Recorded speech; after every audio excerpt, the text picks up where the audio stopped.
Hi. കഴിഞ്ഞ ദിവസം നമ്മൾ ആക്റ്റീവ് ഇൻവെസ്റ്റിങ്ങിനെ പറ്റി ഒരു വീഡിയോ ചെയ്തിരുന്നു.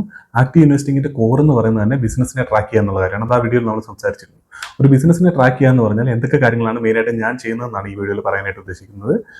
ഒരു കമ്പനിയെ ട്രാക്ക് ചെയ്യുന്നതിന് മുമ്പ് തന്നെ ഞാൻ ആ കമ്പനിയെ പറ്റി ബേസിക് ആയിട്ട് പഠിച്ചിട്ടുണ്ടാവും. അവർ എന്തൊക്കെ കാര്യങ്ങളാണ് ബിസിനസ് ചെയ്യുന്നത് എന്നുള്ള കാര്യങ്ങളും അങ്ങനെ ഫണ്ടമെന്റലി ആ കമ്പനിയെ പറ്റിയിട്ടുള്ള നോളജ് ഓൾറെഡി ഒരു സൈഡിൽ ഉണ്ടാക്കിയിട്ടുണ്ടാകും. അതിനുശേഷം നമ്മൾ ഇതിനെ ട്രാക്ക് ചെയ്യുമ്പോൾ ചെയ്യുന്നത് എന്താണെന്ന് വെച്ചാൽ ഒന്നാമത് ചെയ്യുന്നത് ഇവരുടെ ക്വാർട്ടർലി റിസൾട്ടുകൾ.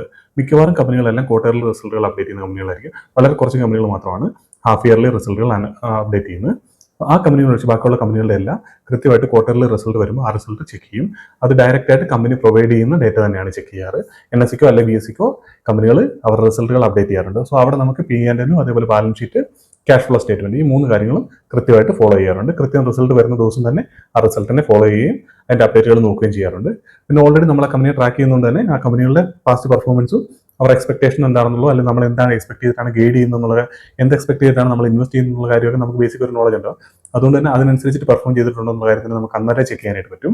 അതിനുശേഷം ഇവർ എല്ലാ റിസൾട്ടുകൾക്ക് ശേഷം മിക്കവാറും കമ്പനികളെല്ലാം ഓരോ PPT-കൾ പബ്ലിഷ് ചെയ്യാറുണ്ട്. ബേസിക് ആയിട്ട് ഓരോ ബിസിനസിനെ പറ്റിയിട്ടും ആ ഒരു ബിസിനസിന്റെ ഓവർവ്യൂ തന്നെ നമുക്ക് പറയാം.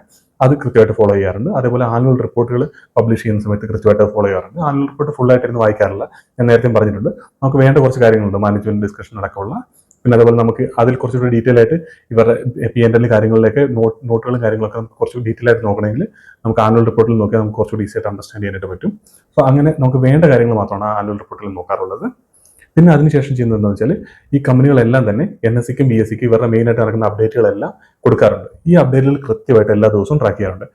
എൻ്റെ പോർട്ട്ഫോളിയോയിൽ, അതായത് ഞാൻ ഇൻവെസ്റ്റ് ചെയ്തിട്ടുള്ള സ്റ്റോക്കുകളാണെന്നുണ്ടെങ്കിൽ ഡെയിലി ഒരു തവണയെങ്കിലും ഞാൻ NSE BSE അപ്ഡേറ്റുകൾ ചെക്ക് ചെയ്യാറുണ്ട്.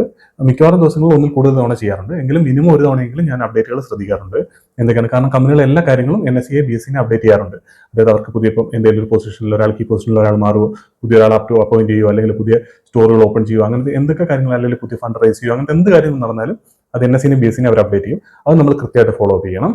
അതേപോലെ തന്നെ പിന്നെ നമുക്ക് ചെയ്യാൻ പറ്റുന്ന കാര്യം എന്ന് വെച്ചാൽ അവർ ഈ കമ്പനികൾ വരുന്ന സെക്ടറിൽ, ആ സെക്ടറിൽ എന്തൊക്കെ കാര്യങ്ങൾ നടക്കുന്നുണ്ടെന്നുള്ള കാര്യം നമ്മൾ ഫോളോ ചെയ്യേണ്ടതായിട്ടുണ്ട്. അതേപോലെ ഗവൺമെന്റ് സൈഡിൽ നിന്ന് വരുന്ന എന്തെങ്കിലും പുതിയതായിട്ടുള്ള അപ്ഡേറ്റുകൾ ഉണ്ടെങ്കിൽ അതും കൃത്യമായിട്ട് ഫോളോ ചെയ്യേണ്ടതായിട്ടുണ്ട്.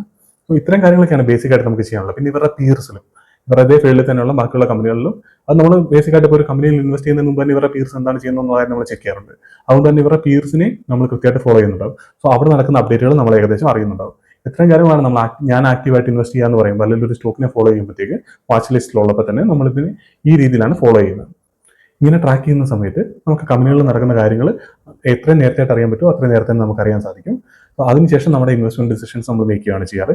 എക്സിറ്റ് ചെയ്യണമെങ്കിൽ എക്സിറ്റ് ചെയ്യും, അതല്ലെങ്കിൽ കൂടുതൽ എമൗണ്ട് ആഡ് ചെയ്യുന്നുണ്ടെങ്കിൽ ആഡ് ചെയ്യും. ഈ കാര്യങ്ങളൊക്കെയാണ് മെയിനായിട്ട് ചെയ്യാറ്. പിന്നെ ഞാൻ എപ്പോഴും പറയുന്ന പോലെ തന്നെ തേർഡ് പാർട്ടി വെബ്സൈറ്റുകളും ആപ്പുകളും ഒന്നും ആ രീതിയിൽ ചെയ്യാനായിട്ട് യൂസ് ചെയ്യാറില്ല. ഡയറക്റ്റ് NSE BSE കൊടുക്കുന്ന ഡേറ്റയാണ് എപ്പോഴും യൂസ് ചെയ്യാറ്. ഡയറക്റ്റ് കമ്പനിയുടെ സൈഡിൽ നിന്ന് വരുന്ന ഡേറ്റയാണ് കൂടുതൽ സമയത്തും ഉപയോഗിക്കാറ്. ഇതൊക്കെയാണ് ഞാൻ മെയിനായിട്ട് ഒരു കമ്പനിയെ ട്രാക്ക് ചെയ്യാനായിട്ട് ചെയ്യാറ്. നമുക്ക് എന്തായാലും അടുത്തൊരു വീഡിയോയിൽ കാണാം.